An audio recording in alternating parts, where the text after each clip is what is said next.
Hey everyone, welcome to Sidetrack Adventures. This is Steve. Today we're going to travel down a remote road in the Mojave Desert to visit a ghost town most people have probably never heard of. One where in order to try to defeat the desert conditions, people lived underground. Right now we are right off Interstate 15, not too far from the Nevada state line. We are starting our journey today here at the SEMA Mining Company gas station.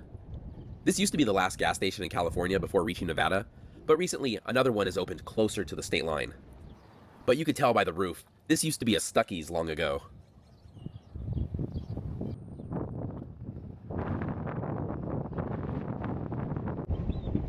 This is a pretty fun stop. They have these animatronic miners out in front. Howdy, boys and girls. I finally struck it rich. I just found gold. Oh, sorry. You thought I meant here in the water. Nope. I mean rich, tasty gold in the middle of the chocolate honeycomb sponge I just ate from the store. Go get you some before the word spreads and everyone rushes to the store. I've seen it happen before. I'm not really a fan of date shakes, but this place is also known for those.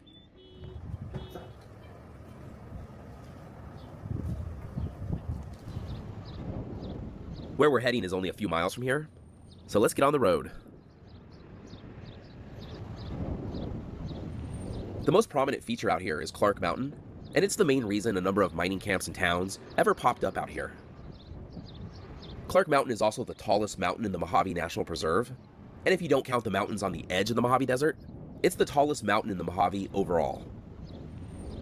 It's actually high enough at 7,933 feet that it will occasionally get snow at the top. So the story goes that at some point in the 1800s, a Paiute chief gave a settler a rock from the mountain, and the settler realized it was copper.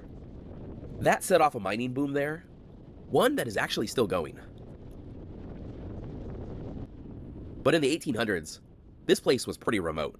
Well, it's pretty remote now. In the 1800s, it was really remote, and getting out here wasn't easy, nor was getting the copper to the market.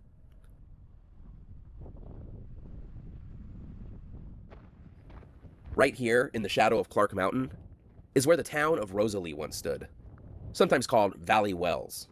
This place was part of a cluster of mining sites tied to the Ivanpah region, an area that saw a wave of activity in the late 1800s. But unlike some of the better-known boom towns, Rosalie never really had a chance. The heyday of this town was extremely short-lived, but it did have a post office, so it was an honest-to-goodness town. That black mound in the distance a little bit, that's where we'll find most of the town site, but there are a few scattered ruins around here as well. And I'm not sure what this would have been. As you can see, they used concrete, so it would have been something somewhat important. As we'll see, most of the buildings out here would have been adobe or actually dug into the ground. If I had to guess, I would say it's probably something tied to the mining operation, but as we'll see, most of that stuff is going to be near that black mound over there.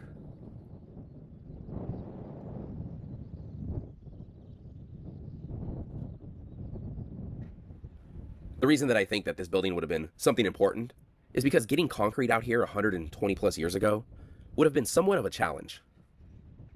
There were no paved roads out here, and the railroad didn't come anywhere near here. We can see what's left of another building right here.